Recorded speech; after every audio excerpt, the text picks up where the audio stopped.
my house. There we go. Let's see here. Agent says, if you guys don't have Mega Man Battle Network Legacy Collection, I highly recommend it. It even works on Steam Deck. Thank you so much for that recommendation. I never actually got into the Battle Network series as a massive Mega Man fan that I am. So maybe I'm going to have to give that some opportunity to check it out. I'm going to be probably having some downtime with my Steam Deck as I'm helping Julie with the new baby. So we're going to have some fun with that. All right, so Chris, first and foremost, I think it's really important because I kind of was lurking a little bit in audio. I don't have that many meetings today, so I was able to kind of listen in. But you were going through a lot of the Destiny 2 leaker drama, NDA breaks, and so I caught only a part of that, and I thought it'd be a kind of a really good way to kind of start this show off in terms of the conversation, because over on Twitter, there's a lot of conversation going on about it, and for me, I honestly don't know where to fall. That's kind of the point that I've tried to make multiple times, but the internet is the internet, and I'm like, I don't know what to believe. And in the age of AI generation, in the age of not even just Photoshop, but like how we can literally generate AI video that can make anything look like anything, I'm just kind of saying I just need to see evidence. And all so far, and maybe in the last 10 minutes new details have emerged. All so far as I've seen Bungie saying we've seen irrefutable evidence, and that is it. And there's no and here's the facts of what's happened. But to catch everybody up to speed, for those who don't know, Destiny 2 Summit goes on, Byte creators, NDAs are obviously a part of this, and apparently details, information has all leaked out onto the internet, and the witch hunting season has begun. Which is unfortunate that last expansion was called the Witch Queen, but that seems to continue on. So, Chris, what's your hot take on the season of witch hunting? Yeah. I really just wanted to understand the difference between drama in 14 and what is newsworthy in other games, because we were talking about 14, and 14 ends up with just a preposterous amount of needless drama sometimes, where we're arguing over chairs, or two players that don't get along in a specific 8-man, or whether or not somebody is doing something that's allowed within terms of service but we don't like. And occasionally there is something, right? There's cheating during a race, there's these big moments. We've had some big reveals. We had a creator that had done some just awful stuff that ended up with a big letter about that. So occasionally there are moments that are absolutely disgusting and are something that people should know about, and they're newsworthy. But the vast majority of it is you're trying to fill a news cycle with everything that happened at your local high school. And it's most of the time you're just filling the news. You're Brian usually walks his dog twice a day and hasn't walked him in 2 days. And that's it. That's what we have to get outraged about. There's just nothing really worth it. And so as I go look at games like Destiny, where you have what, from an outsider's perspective, as somebody who just casually enjoys the game but isn't really tied into the community, there can be some real animosity between the community and the content creators and the devs. There's 3 teams in this Frontlines campaign, and every once in a while one of the teams is just getting beat up on by the other 2. So my understanding of this situation is that they at this point have had leaks, and leaks are incredibly frustrating, right? Because exactly, if you don't tell anybody, you don't get a chance to hype things up. But if you want to hype things, you have to do things like media tour campaigns, interviews, and stuff like that. But then in trade, you're hey, I'm going to give these interviews over a 10-day period to different outlets across, wherever. And they could be YouTubers or Twitch streamers or magazines. But in trade, all I ask in trade, there's going to be no exchange of money here.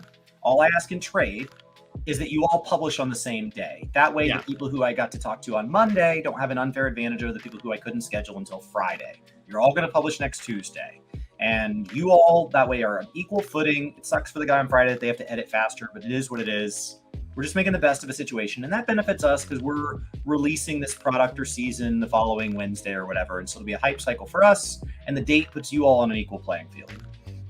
And so that's kind of been the way NDAs have been handled. You can go get beta access to games, you can get access to interviews, presentation events. It's not an exchange of money, but it is an exchange of content, powerful content. So the creator, if they do it right, can go off and make ad revenue or whatever, further cement their position within the community, and they can monetize it in that way. And the company can use the hype to sell more products, so they get paid in that way. That's all great. But leaks break all of that trust. Leaks just immediately are like, hey, I said, hey, it'd be cool if you came in and took pictures of this new dining room table I built, and you use it as a chance to rifle through my tax documents in my office and then reveal those to the world. Or you just reveal something from an interview before the embargo date. So it could be something where they got access to something that really wasn't meant to be the target of it, and they just showed it off, and it's like, that wasn't the point, right? You got invited to headquarters, you took a picture of something you weren't supposed to take a picture of on the tour, and you reveal that. Yeah. These seem more like they were breaking embargoes. There were community summits, and they were recording those or revealing them before the dates, or revealing elements of them that were meant to be kind of private. I think we would all talk a little bit differently if we thought all of our conversations were being recorded. And that means that we would talk a little less openly. And so sometimes a conversation is nice that you're allowed to say things wrong. You're allowed to hey, this may not be right, but we're not recording right now. So let me just try to get the ideas out of my mouth, and then we can correct on the fly. And they traced all the leaks to, they believe, one specific person who has been continually invited to these events. And so they have, ideally over the years, they have times that they've been invited to the events and times they have not been invited to the events. And then they have all this hard evidence that they leaked the times they went, and then the leaks just disappeared when they didn't go. And so it's like, okay, you can't go anymore. And so did they ban them from the game? Yeah, they're banned from the game, and they're banned from events. Okay. And honestly, at the end of the day, if they're actively violating NDAs, all right, I don't have any worry. I'm like, all right, that dude, because at the end of the day, very I think cool. a lot consequence. Right. Done. Oh, welcome to being an adult, right? Then the aspect of it though goes into the law, like a lawsuit, because I've seen a lot of chatter online about hey, well, Bungie should sue them, or he should sue Bungie, and it's I don't think Bungie should sue him. I don't think there's anything Bungie gets out of a content creator in this regards. There's can't help them. Right. Well, there's a handful of content creators where that money is there. We know that Ninja got paid quite a bit. We know that Asmongold makes quite a bit of money. But in terms of when you start thinking of content creators, there is only a very, very, very, very, very small percentage that actually you would have anything to take. What do you get from him outside of just all right, we're just going to take you away from this game, right? That's the cheapest. What's up? I said it's been a while, but YouTube a few years back said to be in the top 1% of the platform, you had to make $40,000 a year. Maybe that number's gone up, but no, it hasn't. Go ahead. I actually have some stats on this. I'll toss them up on screen here. But go ahead. Finish your thought. Yeah. So YouTube a few years ago revealed that to be in the top 1% of the platform on ad revenue, you had to make $40,000 a year. Yeah. Wildly successful channels that have merchandise and monetization off of other platforms should be aiming for a theoretical target of making their ad revenue 25% of what they make. But for the vast majority of small creators, it's 100% of what they make. So the goal is to diversify, which means that massively successful top 1% of channels are making $160,000 of 1099 income, which here in the United States is taxed at, let's say, 30%. So they're bringing home just over $100,000 if they're in the top 1% and they're doing everything optimally, which means the number goes down from there. So you're talking about the Kobe Bryants of the space are 100,000. So it goes down from there. So everybody can point to the 6 people they can name that are making millions, but the vast majority of them are making car payments. It's not crazy money. We're gonna jump into these stats here in just a second. Bungie should not sue. It would not benefit them. I'm gonna go over these stats because I think they're kind of important as a part of the conversation, but I do want to kind of first address a couple of points that are in chat. regarding the individual deleting their Discord. Like for me, that isn't necessarily like a remission of guilt. I know that online, and again, if he's guilty, I could care, like those are those consequences. But what I end up seeing is a lot of like, and we're doing the same thing, armchair quarterbacking. And we did the same thing with the Final Fantasy 14 raid, where like people are hyper analyzing, like, pixel, like, oh, this and that, and trying to determine like, oh, this isn't a true blind run, which doesn't like, it, like when we talk about 14 drama versus like this Destiny drama, it's like, 14 drama is like freaking hilarious just because it's like we're actively bored as all get out, so we're gonna just go and try to find things. Our conclusion of that whole raid situation was inconclusive. Like I don't see enough clear damning evidence, and a lot of people just fill in that gap with a leap of faith, and that's what I'm seeing here. Like deleting a Discord could be just absolutely getting harassed, and it's like it's not worth it. Like I'm just okay, like it's not worth it, I'm done deleting evidence. Right. Or it could be deleting evidence. So. Right. Yeah. That evidence, it's the internet. Things aren't truly deleted. And I do remember this, Nevi Link pointing out 2K. I remember them sending what they call investigators, apparently like these like thugs and bullies to like bully the guy over the Borderlands 3 stuff, which was absolutely wild. It's absolutely wild. Why? Right. Like I see 1,000 ways that hurts the company at a public image level. And I see no ways that they come out ahead. Mm-hmm. Like you have to target the top 5 or 10 creators in a directory to find people that are consistently making 6 figures. Right. They're paying 20 or 30% of that in taxes, and then they're spending it on rent and bills and all that. So like it's not like you take that number and you say they've been doing it for 10 years and you multiply by 10 and that's what's sitting in their savings account. It's gone. So like what are you getting? When you have creators that like live in places like New York City, mm-hmm. or California, it's definitely gone. Yeah. What money? Like, what are you doing? That's the thing that has always been phenomenal, and that I could never understand about Mr. Happy. I was like, you're living in a very expensive area. Like, you could go do what you do very cheaply in lots of other parts of the world, but live where you want to live. Now, Diamond Princess says that you shouldn't also say that you're doing a blind run if you aren't, and that's pretty cringeworthy. I agree. However, like back to the video that Chris and I were like breaking down, it's like there is a gap. There is you have to sit here and we could not find irreparable proof. We found, circumstantial. In a perfect world, you have a video of him watching the fight, right? With a newspaper dated like that day held in front of him. And I can't wait to pull the wool over their eyes. There's and him like actively tabbing over to FanDuels or something to like bet on a sporting event that has not yet happened. Like in a perfect world, that's what you have. Everything less than that becomes something that has to be decided on, and we have to do our best job guessing. Yes. And that guessing can vary wildly. There's times where like somebody gets accused of something and the accusation gets tossed out as a headline, and then that's enough. And people have already decided if they did or didn't do it just based on that and that alone. First believers, and it happens to speak. Yeah. Too.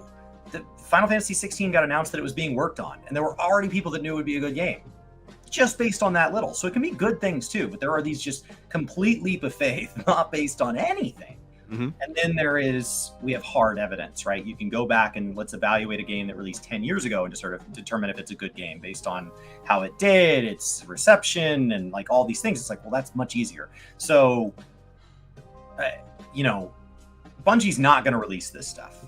Right. There's no incentive for them to do so, and there's no power for anybody to really kind of make them comply. Like the power all exists there.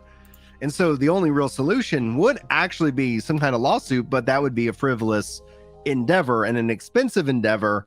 And thus, I think nothing truly will change or will evolve from this situation. And so it ends up being a lot, again, of this. You're going to, it becomes a team aspect, right? Like in his case, though, where the words came out like he's going to prove like his innocence in this regards, and I honestly all for that. Like, let's see what happens with that result, but it's going to be one of those things where you're going to believe it or you're not going to believe it. Just like with Liquid Max, you're going to believe it or you're not. You're going to look at clips that were taken, and then you're going to decide, that those things were true or they weren't. And there's no actually real wrong answer in this case, because like I think the content creator in this perspective, especially in the Destiny community, one of the things that like Chris talked about, like these teams, I don't think there is a team of content creators within the Destiny community. I think there is pole positions, and that community in of itself, especially when you start looking at the numbers that they pull in on videos and just how massive Destiny is. I think the general gamer does not care who they get their information or news from. So anybody is absolutely willing to cheer on and see the downfall of any content creator, because that just means the space has opened up, an opportunity has opened up for them. What do you think? It's got a lot more content around it because the game is so opaque. Final Fantasy 14 is what it is, right? We know when the patch is coming, we know what's in it, we know how systems work. It's all pretty well documented. But in Destiny, there's a lot of speculation about like what a particular gun or build does. As much as the UI tries to reveal things, it falls short many times. The lore has been hidden so many times. And so it created a relationship where the community is used to, when they're not on the game, going out to websites, which means that you have allowed the rise of some incredibly talented creators like Bife to represent the lore side. But it also means that you have these people that go do builds and go do all this stuff. And like many PvP games, you have people that go out and show really great gameplay and all of that. So in Final Fantasy 14, to be a large creator, it's 10,000 subscribers, 20,000 subscribers. It is just a massive milestone. And our drama does not normally target people that are that big. Our drama typically targets only like the top 10 people. We're hearing drama about the same people over and over and over and over. Yeah. Because that's the level you have to be at to be drama worthy. Otherwise, we need to be upset about a trend, something like a chair. And we might focus on one or two people's reaction to it, but the chair itself is really the subject of the drama, or the reaction to a certain fight, reaction to a certain story moment. And then people large or small, because we're really just looking, I want to see everybody's reaction to a particular story reveal, regardless of size. Right. And those get made into big compilations and stuff like that. But in Destiny, like the sizes of these people are also just a reminder of like how different MMOs can be. Because this guy had like 50,000 subscribers, but then when I go look at like the person that I was using to like kind of get a breakdown of the situation, they're at 284,000. Which is a number that within the 14 space, you're like, whoa, all of us. That's like every 14 player that's ever gone to YouTube. That's all of us. Like there's like YouTube channels just don't get that big if you are exclusively 14. There's very few that can cross the 100K mark. We have a couple, but it's a very small number of channels that have been able to exclusively off of 14 content make it to the play button. It happens, but it's rare. So I was having trouble kind of getting some context as far as like, what is drama worthy within a space? Yeah. Is it based on a person's size? Is it based on the seriousness of the situation? As well as the actual just details of the situation itself, which it makes sense that Bungie banned and excluded. Like it makes sense. And 14 has played stuff like this a lot closer to the vest. We've had leaks around events, and they've been a lot closer to the vest than how Destiny did this. I don't know of anybody who's received a public ban, and I don't know of anybody who's ever revealed any legal action against them from Square Enix. I don't know if it goes in any kind of positive way. Like it's like the question ends up being is like, if that ended up being the case, like who wins, who profits? I think Bungie loses in this case no matter what, because they had the leaked information get out there, which is not fun. A part of the excitement and surprise is being able to reveal that information to the community and see that excitement as opposed to having it spoiled. So that's why I'm like, I'm not for leaks. I'm not for, data mining. I'm not for these things. And then it's at the same time, then like, then all of a sudden they also, look, coming off like the bad guy, in this regards, because they have things they have to protect and things they have to do. And that dissolving that trust is not going to be fun. So I think, in this situation, how I look at it is like, it just is a bunch of losses, a bunch of L's all across the board. And if he's innocent, that's another L. And if he's guilty, then, you caught somebody good. Hopefully we can learn and grow from this. But, I guess the skeptic in me is always just like, I just want more information as opposed to before I start just, blindly believing, what I see online, especially in the age of AI and especially in the age that we live in now, where it's like, so many things can be faked. audio can be faked, video can be faked. Clearly been in the age of Photoshop for a while, but we're well past that, well beyond that. And so the burden of proof, I don't know. I require a little bit more before I sit here and, start condemning any particular side. In theory, they're looking at years of leaks, though. They're not looking at a single leak. So the difference here is like, right. 14, to the best of my understanding, has had people that they associate with leaks at events before. And if it's somebody outside of the company, if it's somebody inside the company, that's a whole other thing. But if it's somebody outside of the company, my understanding is they've always done their best to kind of track those people down and then not invite them to future events. And there are other reasons to not be invited to events. So don't go back and look and say like, hey, so-and-so was invited to the Shadowbringers one and not the Endwalker one. They were a leaker. That is not at all what I'm saying.